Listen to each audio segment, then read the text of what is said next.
Breve meditación de este texto que acabamos de leer para seguir adorando a nuestro Señor.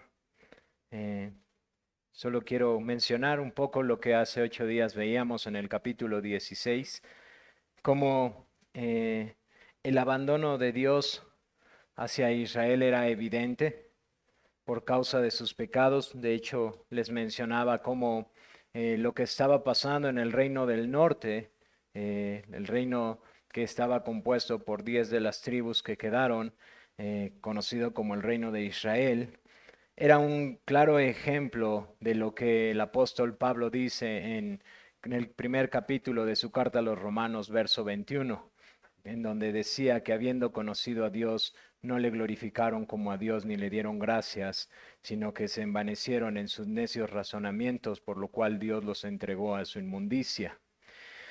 El capítulo 16 nos describe claramente este abandono de Dios a Israel, a sus pecados, en donde un pueblo obstinado en sus pecados, desde que Jeroboam toma la autoridad de este reino, es constantemente reflejado en su idolatría.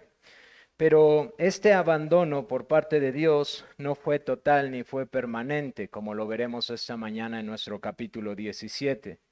Aunque los reyes que siguieron posterior a Jeroboam fueron peores, como lo decía el capítulo 17, Baasa no fue la excepción, decía que él fue peor que sus predecesores, y Acab, que yo les decía que en mi opinión es uno de los reyes más inicuos que tuvo el reino del norte, fue caracterizado por la idolatría, levantando incluso en los tiempos de Baasa, Samaria, y después Acab, habiéndose casado con esta mujer perversa llamada Jezabel, instituyen el culto a Baal y a Acera.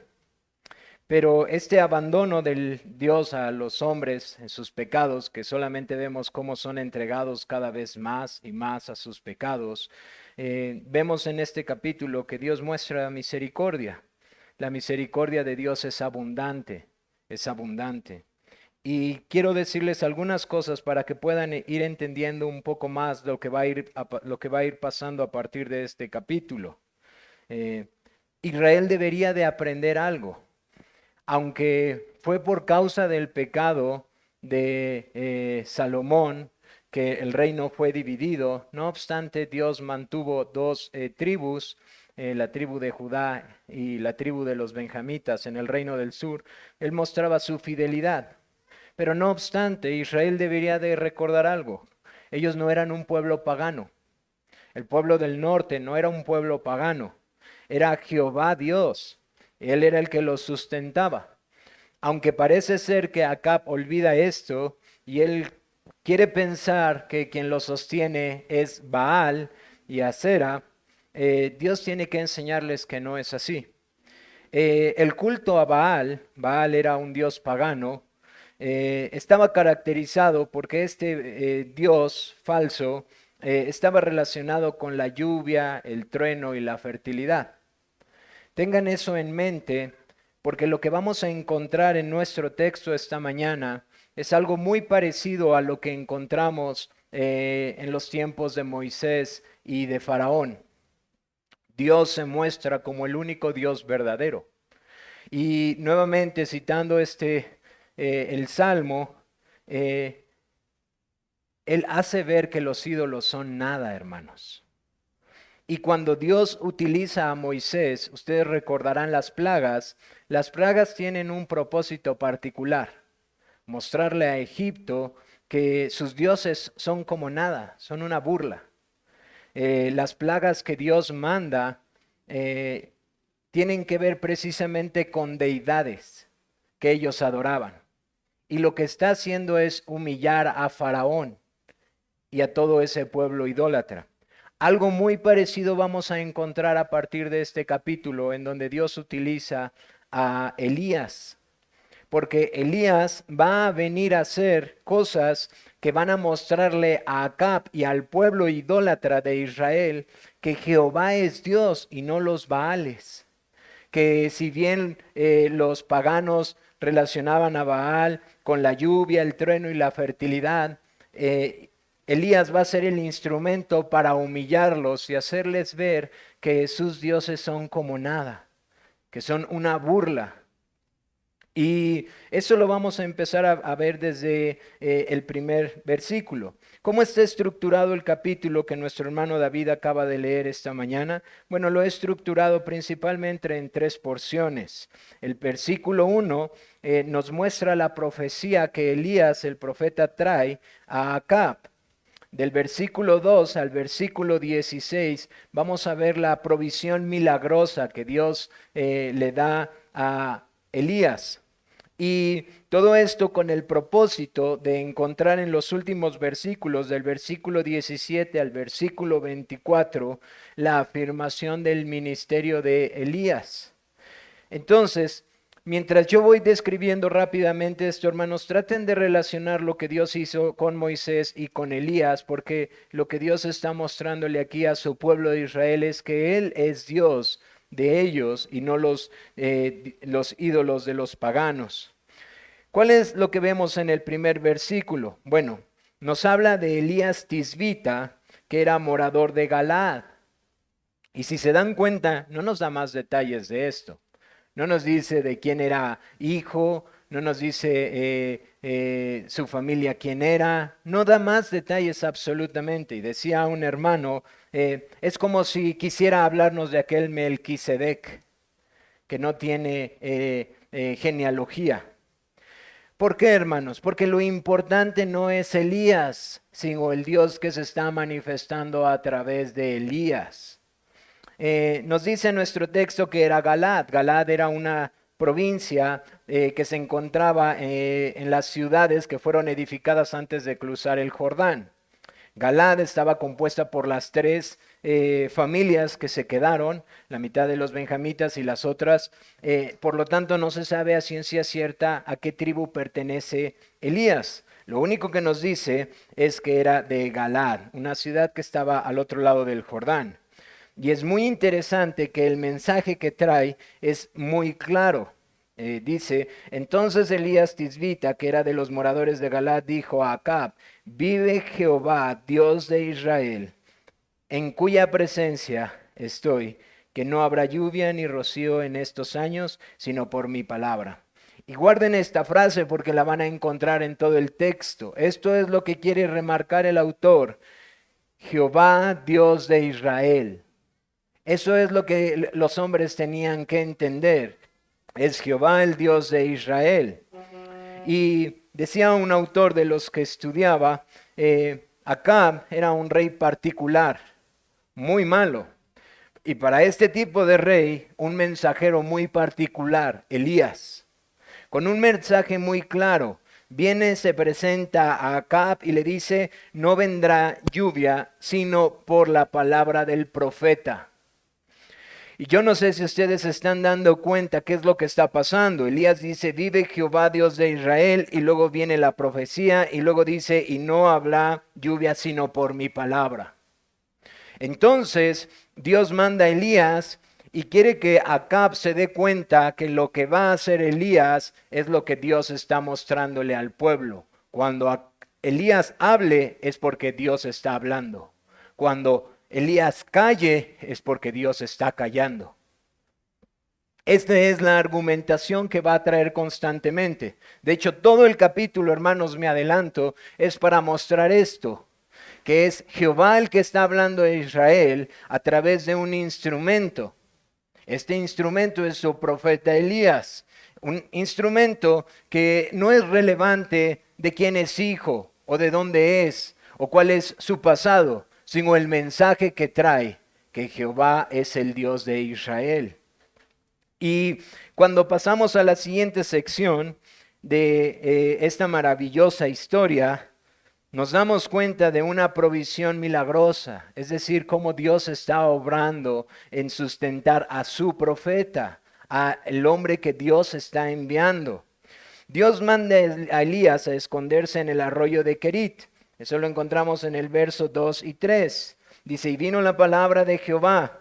Y vuelve a aparecer esto, la palabra de Jehová diciendo, apártate de aquí y vuélvete al oriente y escóndete en el arroyo de Querit que está frente al Jordán.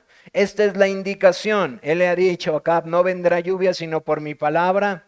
Entonces el Señor toma a Elías y le dice, ve y escóndete en el arroyo de Querit y yo te sustentaré ahí. Y dice las Escrituras en el verso 6 que Elías fue sustentado por medio de cuervos y por el agua del arroyo. Él bebía el agua del arroyo y eran los cuervos, por cierto, un animal impuro, que le traían el alimento, dice claramente las Escrituras, y le traían pan y carne para la mañana, para la comida de la mañana, y pan y carne para la comida de la noche. De tal forma que los lectores y Elías tenían que tener claro algo. Es el Señor el que está obrando todo esto. Es Dios el que está sustentando todas las cosas. Dios le mandó a Elías a decir esta palabra. No va a haber lluvia. No es Baal quien controla el agua. No es Baal quien controla la comida. Soy yo, Jehová de los ejércitos. Eso es lo que quiero, hermanos, que se queden de esta meditación, porque eso es lo que va a estar haciendo el autor, tratando de mostrar cómo es el Señor, y de Él es la tierra y su plenitud y todas las cosas, y Él sustenta toda su creación. Después nos encontramos con una situación aún más milagrosa. Dios se vuelve a presentar a Elías y le dice, vete a Sarepta, una ciudad fenicia, una ciudad pagana. Y le dice, y llegadas ahí vivirás con una mujer gentil, una mujer viuda, y ella te va a sustentar. Y entonces, si hasta ahí nos quedamos, pudiéramos decir, bueno, ¿qué tiene eso de milagroso? Cuando llega a esta ciudad de Fenicia y se encuentra con esta mujer, la mujer está recogiendo madera. Y entonces Elías empieza a interactuar con una mujer que hasta ese momento no sabe él que es ella, porque empieza a preguntarle y se da cuenta que esta es la mujer a la que Dios le ha enviado. Pero esta mujer le dice, la sequía ha llegado hasta acá. No solamente la sequía fue para la zona geográfica de Israel y Judá, sino ha llegado hasta Fenicia. Y entonces le dice, tráeme algo de beber, tráeme algo de comer. Y la mujer que estaba recogiendo maderos le dice, mira, yo estoy recogiendo estos maderos porque solo tengo un poco de aceite y un poco de harina. Y lo que yo estaba considerando hacer es tener con esta madera, hacer unos panes y después dejarnos morir. Porque la sequía ha llegado hasta acá.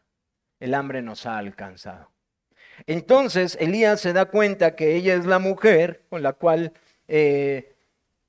Dios le ha enviado. Y entonces Elías le dice por su palabra que vaya y cocine y después coma ella y su hijo. Y volvemos a ver la mano del Señor providencialmente proveyendo el alimento necesario para el profeta y para la viuda y para su hijo. Y mientras comían, no faltó ni el aceite ni faltó la harina, mostrando nuevamente que era el Señor el que estaba sustentando y que por medio de la palabra de Elías, Dios estaba hablando. Pero acontece que el hijo se pone malo. Después de esto, el hijo empieza a tener una enfermedad y nos dice nuestro texto que muere en el verso 17. Y entonces la viuda dice algo muy particular que yo no sé si ustedes se dan cuenta. ¿Has venido hasta acá para hacerme recordar mis pecados? Tú que eres siervo de Dios, has venido hasta acá. Hermanos, yo no sé si se están percatando de eso, pero ¿qué tiene que decir una mujer fenicia con el pecado y con Jehová? ¿Qué tiene que ver una mujer fenicia con el pecado y con Jehová? Son idólatras, son gentiles. Su pecado no les importaba. Ellos estaban apartados del Dios verdadero. Pero muere su hijo y ella reconoce delante de Dios que es pecadora. La misericordia de Dios empieza a mostrarse. Y ella reconoce que es pecadora.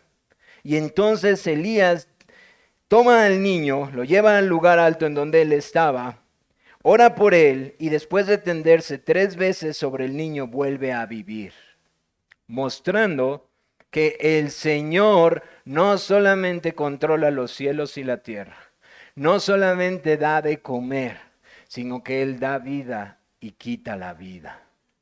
Elías ora al Señor y hace que vuelva en vida. Y entonces tenemos esta maravillosa conclusión en el versículo 24, hermanos. El propósito de todo lo que ha pasado para que nosotros podamos llegar a entender esto. Entonces la mujer dijo a Elías: ahora conozco que tú eres varón de Dios y que la palabra de Jehová es verdad en tu boca.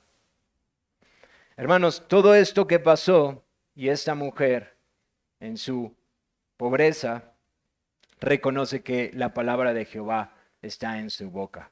Capítulos más adelante nos daremos cuenta que Acab vio aún más y nunca pudo reconocer que la palabra de Jehová estaba en la boca de Elías. Hombres que estaban entregados a sus pecados. Esto es lo que vemos en nuestro capítulo 17.